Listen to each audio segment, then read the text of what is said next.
कोटपुतली से बड़ी जानकारी आपको दे दें। राजस्थान का सबसे लंबा बोरवेल रेस्क्यू जारी है। 208 घंटे से रेस्क्यू टीम ऑपरेशन में जुटी हुई है और 9 दिन बाद भी प्रशासन को सफलता नहीं मिल पाई है।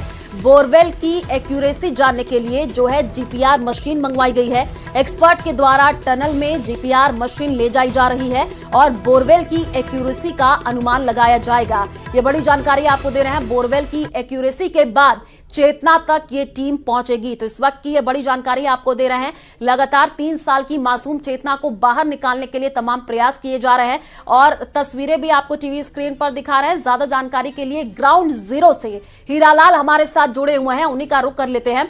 हीरालाल, अभी रेस्क्यू ऑपरेशन कहां तक पहुंचा है और यही कोशिश की जा रही है कि जल्द से जल्द चेतना को बाहर निकाला जाए, लेकिन 8 दिन बीत चुके हैं, अभी भी प्रशासन के हाथ खाली हैं। जी बिल्कुल, देखिए ऑपरेशन चेतना रेस्क्यू का आज 9वां दिन है। 200 घंटे का समय बीत चुका है। लगातार जो रेस्क्यू ऑपरेशन है वो लगातार एनडीआरएफ के सदस्यों द्वारा किया जा रहा है। जो टनल की खुदाई थी 8 फीट जो बोरवेल के गड्ढे तक पहुंचना था, जहां बच्ची फंसी हुई थी, वहां तक पहुंचने के लिए जो 200 फीट 8 फीट वही घर नहीं जा, जो 8 फीट का जो टनल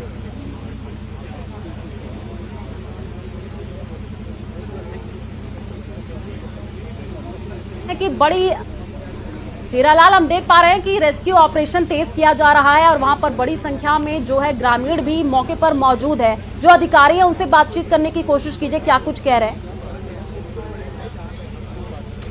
देखिए, मैं बताना चाहूंगा कि जयपुर ग्रामीण सांसद इस समय मौके पे पहुंचे हैं और वो रेस्क्यू अभियान को लेकर अपडेट ले रहे हैं। जो एनडीआरएफ के सदस्य हैं, जो अधिकारी हैं और जो एसडीएम, एडिशनल एसपी, एडीएम यहाँ मौके पे मौजूद है, जो लगातार रेस्क्यू ऑपरेशन के दौरान यहाँ उपस्थित होकर जो अपडेट ले रहे हैं, लगातार चर्चा कर रहे हैं। रेस्क्यू ऑपरेशन में जो अपना जितना एफर्ट्स देना है वो दे रहे हैं, तो उनसे लगातार वो अपडेट ले रहे हैं। क्योंकि जयपुर ग्रामीण सांसद है, कल रात को भी आए थे।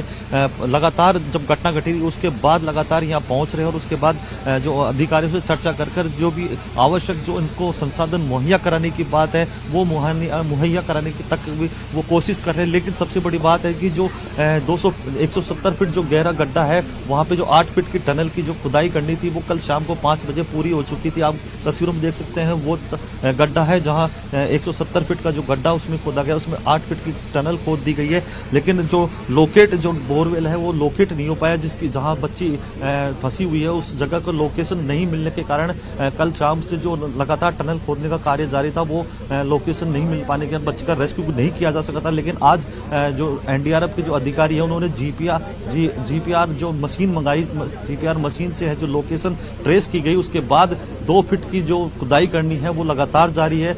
उम्मीद जताई जा रही है, जो एनडीआरएफ के अधिकारियों ने हमें बताया कि कल सुबह तक शायद रेस्क्यू ऑपरेशन पूरा कर लिया जाएगा, क्योंकि बहुत लंबा समय बीत चुका है। क्योंकि राजस्थान का सबसे लंबा चलने वाला दूसरा रेस्क्यू ऑपरेशन जो कीरतपुरा गांव का है, जहां 23 दिसंबर की दोपहर में चेतना नाम की जो बालिका है बोरवेल में गिर गई थी। उसके बाद जो लगातार रेस्क्यू ऑपरेशन जारी है, आज 9 दिन पूरे हो चुके हैं, लेकिन अभी तक प्रशासन के हाथ खाली है। लेकिन अभी उम्मीद जिंदा है, उम्मीदें जिंदा है। लोगों की जो दुआएं हैं वो कहीं ना कहीं काम कर रही है। तो जो लोकेशन नहीं मिल पा रही थी उस बोरवेल की, क्योंकि 8 फीट का जो टनल खोदा गया था, पहले कहा जा रहा था कि टनल 8 फीट की दूरी है बोरवेल से, तो वो टनल भी कल पूरा हो चुका था। लेकिन लोकेशन नहीं मिल पाने की वजह से बच्ची तक है जो एनडीआरएफ के टीम के जो सदस्य नहीं पहुंच पाए थे। लेकिन अब जीपीआर मशीन बुलाने के बाद उसकी सहायता से लोकेशन ट्रेस की गई है। ट्रेस करने के बाद जो टनल खुदाई का कार्य है, जो बच्ची तक पहुंचने का कार्य है, वो लगातार जारी है और रात भर ये कार्य चलने वाला है। तो उम्मीद जताई जा रही है कि कल की सुबह जो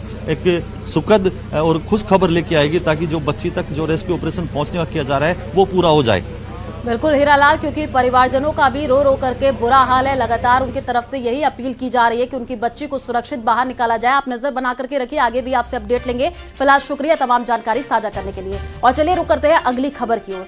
8 दिसंबर को दौसा का आर्यन बोरवेल में गिरा और 23 दिसंबर को कोटपुतली की चेतना बोरवेल में गिर गई, जिसे 9 दिन बाद भी बाहर नहीं निकाला जा सका। सवाल ये कि बार बार बोरवेल हादसे क्यों हो रहे हैं, आखिर क्या है इसकी वजह, देखिए इस रिपोर्ट में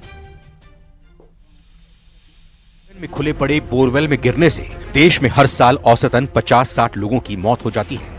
एनसीआरबी की रिपोर्ट्स के मुताबिक 4 साल में देश भर में 300 से ज्यादा लोगों की बोरवेल में गिरकर मौत हो गई। राजस्थान की बात करें तो बीते 6 साल में 59 से ज्यादा बोरवेल हादसे हुए, यहाँ 40 से ज्यादा लोगों की मौत हुई।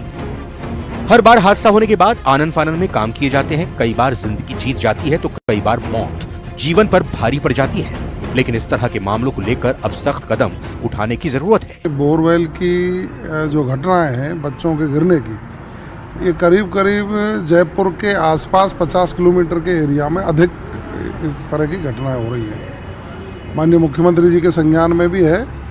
और एक तो मैं अपील करना चाहूँगा, जिन लोगों के भी बोरवेल हैं वो उनको खुला नहीं छोड़े।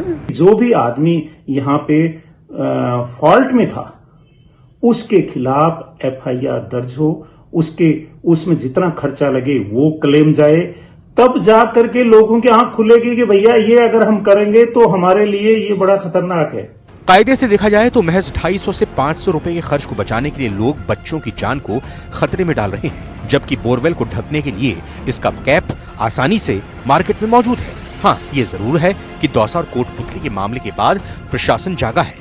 जयपुर जिला प्रशासन ने पिछले 3 दिन में करीब 1000 के आसपास बोरवेल को पूरी तरह से ऐसे खुले बोरवेल को बंद करवा दिया। आप देख सकते हैं कि ये एक बोरवेल है जयपुर के पास सांगानेर के आगे चल करके। यहाँ पर ग्रामीणों ने रिपोर्ट किया, बाकायदा बताया गया, जिस तरह से सूचना मिली उसके बाद में इसे बंद करवा दिया गया। पहले खुला हुआ था, खतरे को दावत दे रहा था, लेकिन लोगों ने इस चीज़ की गंभीरता को समझा। बहुत मामूली सा खर्चा था और बहुत से लोगों की जान बचाने की यहाँ पर एक तरह से राह निकल आई। ये ऐसा अकेला नहीं है। जयपुर जिले में पहले दिन करीब 328, दूसरे दिन अगर देखा जाए तो 700 से ज़्यादा, और तीसरे दिन अब 1000 के करीब ऐसे बोरवेल बंद करवा दिए गए हैं। 2006 में हरियाणा के कुरुक्षेत्र के गांव में प्रिंस नाम के बच्चे की बोरवेल में गिरने का हादसा सुर्खियों में रहा था। तब ऐसे हादसों को रोकने के लिए बड़े बड़े दावे किए गए, लेकिन 18 साल बाद भी खतरा जस का तस है।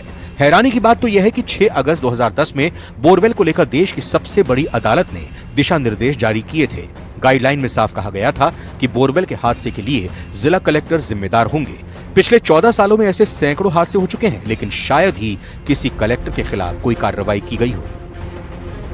फिलहाल ज़रूरत है कि जिस तरह से जयपुर जिला प्रशासन ने पिछले 3 दिन में ये तत्परता दिखाई, यही तत्परता पूरे प्रदेश के अंदर दिखाई जाए और मामूली से खर्चे के साथ में न केवल बच्चों की जान बचाई जाए, बल्कि उस लाखों करोड़ों रुपए के जो एक तरह से व्यय को भी बचाया जाए जो कि इस तरह के ऑपरेशंस में खर्च हो जाता है। कैमरा पर्सन दिलीप चेची के साथ में अरबाज अहमद, न्यूज़ 18 के लिए जयपुर से।